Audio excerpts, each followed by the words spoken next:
This, the rest of the world accepts as a knife that is utilitarian. It's not scary. Now you could definitely cut somebody up with this. You cut somebody's fucking head off with this. 4-inch blade that sharp, because absolutely a weapon. How's it going, everybody?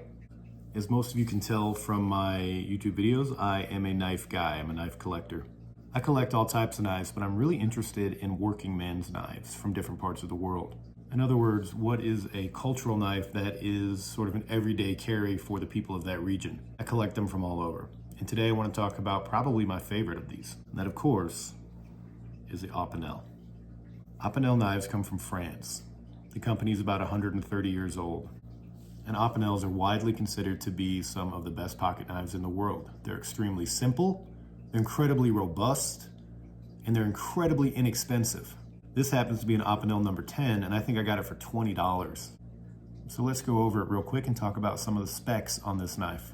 The one I have in front of me is an Opinel number 10. Obviously there's 9 ones before that, and there's some after that.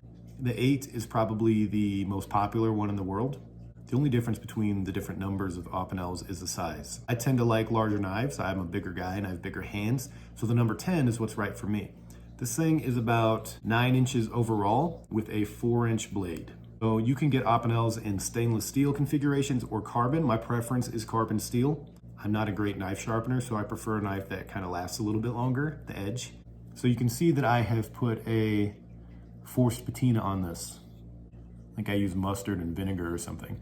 Essentially, I've preemptively created a coating, a light coating of rust, a patina, to protect it from water, humidity, that kind of thing. So this knife will last longer with this forced patina. Normally the patina on a knife will develop naturally over 10 years or 20 years or whatever, however often you use it. But I forced this on purpose to get that benefit right now. I do that with a lot of my high carbon steel blades because I don't care how it looks. I'm much more interested in the performance. So why are Opinels cool? Number one, they're simple. So let's take a look quickly at what makes this kind of unique and cool and easy to use. So you can see the ferrule here turns.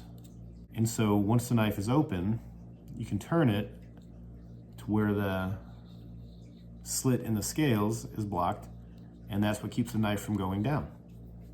The knife cannot close on your hand now.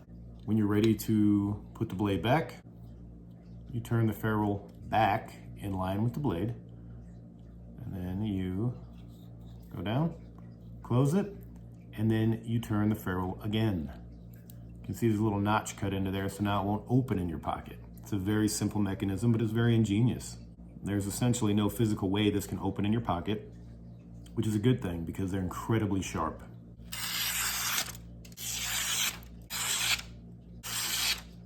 Okay, so it's not kind of sharp, it is scary sharp, and it comes like that. I've touched it up a few times over the years, but not really. In the 70s, Opinels were really, really cool, like amongst backpackers. Like you were the shit if you had one of these. This is what was considered top of the line. And honestly, you know, number one, it's got a big blade. It's nice and sharp, it's robust. This is pretty much all you need. A lot of people throw these into tackle boxes or they put in their camping bag. You know, if you're not expecting to do any hardcore bushcraft, this knife will cover all your bases. What's the other reason I like Opinels? This requires 2 hands to open, which means that it's not tactical. So when I travel abroad, when I go to Mexico or Asia or Europe or whatever, generally I will take this with me in my checked luggage. This is a really good knife for a environment that's not knife friendly. You don't look as if you're causing trouble. Because what is the purpose of taking a knife to another country? It's in case you need one. It's a utilitarian knife. You have it with you no matter what. This, the rest of the world accepts as a knife that is utilitarian. It's not scary. Now you could definitely cut somebody up with this. You cut somebody's fucking head off with this. 4-inch blade that sharp, because absolutely a weapon. But it looks as if it is a knife that anybody on the level would carry. It's not scary looking. Opinels are incredibly popular, they're incredibly inexpensive, and they are the epitome of a working man's knife, of an everyday carry for regular people. They're really beautiful, they're really elegant, super cool. I love mine.